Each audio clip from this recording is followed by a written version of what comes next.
میرے بھائیوں اور میری بہنوں، آج میں آپ کو بتانے والا ہوں اللہ پاک کو راضی کرنے کا ایک بہت ہی آسان طریقہ، بہت آسان طریقہ ہے۔ ہم اللہ پاک کو راضی کرنے کے لیے بہت کچھ کرتے ہیں، نمازیں پڑھتے ہیں، مزاروں پر جاتے ہیں، وہاں پر پھول چڑھاتے ہیں، چادر چڑھاتے ہیں، دعائیں کرتے ہیں، اور پھر اگر پیر صاحب آ گئے تو پیر صاحب کے تو کیا کہنے، پیر صاحب کے کبھی ہم پیر دباتے ہیں، کبھی ان کے لیے ہار لے کر کے جاتے ہیں، کبھی مٹھائی کا ڈبہ لے کر کے جاتے ہیں، کیا کچھ نہیں کرتے ہیں۔ رات میں 4 بجے اگر پیر صاحب فون کر دے وہاں پر چلے جائیں گے۔ کرنا چاہیے، پیر صاحب کی خدمت بھی کرنا چاہیے، نمازیں بھی پڑھنی چاہیے۔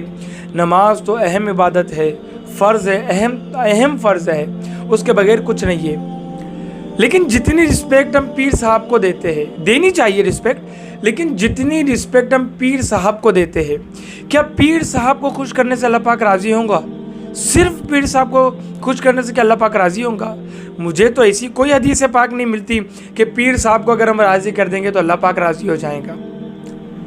کرو پیر صاحب کی خدمت، لیکن 100 روپے کا ہار ہم اگر وہ پیر صاحب کے لیے لے کر کے جاتے ہیں، اور جو مقام ہم نے پیر صاحب کا رکھا ہے، کیا وہ مقام کسی اور کا نہیں ہے؟ کیا وہ مقام کسی اور کا ہے؟ ہم اپنے آپ سے سوال کریں۔ ہم اللہ کے رسول علیہ الصلوۃ والسلام سے سوال کرتے چلیے، اپنے آپ سے سوال نہیں کرتے، اللہ کے رسول علیہ الصلوۃ والسلام سے سوال کرتے ہیں، یا رسول اللہ کو ہم کیسے راضی کر پائیں گے؟ تو جانتے اللہ کے رسول کیا فرماتے ہیں؟ اللہ کے رسول علیہ الصلوۃ والسلام نے ارشاد فرمایا کہ جو لوگ اپنے ماں باپ کو راضی کرتے ہیں، اللہ پاک ان سے راضی ہو جاتا ہے، اور اللہ پاک خود فرماتا ہے کہ میری رضا والدین کی رضا میں ہے، اور میری ناراضگی والدین کی ناراضگی میں ہے۔ جو لوگ یہ چاہتے ہیں کہ اللہ ان سے راضی ہو جائے تو وہ اپنے ماں باپ کو خوش کرے، ماں باپ کو راضی کرے، اللہ پاک ان سے راضی ہو جائے گا، ان سے خوش ہو جائے گا۔ 100 روپے کا ہار پیر صاحب کے لیے لے کر کے جاتے ہیں، کیا 10 روپے کا ہار ماں باپ کے لیے کبھی ہم لے کر کے جاتے ہیں؟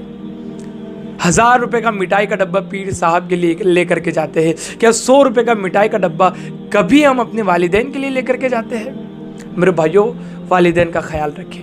اس لیے میرے نبی علیہ الصلوۃ والسلام نے ارشاد فرمایا تھا کہ جو بندہ باہر بڑا بن سنور کے گھومتا ہے، گھر میں اس کی کیا سچویشن ہے وہ دیکھے۔ جس کی عزت گھر میں ہے وہ واقعی میں عزت دار ہے، جس کی عزت گھر میں نہیں ہے وہ عزت دار نہیں ہے۔ باہر بڑی واہواہی ہم بٹورتے ہیں، گھر میں ہمارا کیا حال ہے، ماں باپ کے ساتھ ہمارا کیا رویہ ہے، اس طرف غور کرے۔ اللہ کو راضی کرنا چاہتے ہو نا، ماں باپ کو راضی کرو، پیر صاحب کو بھی راضی کرو، لیکن پہلے ماں باپ کو راضی کرے۔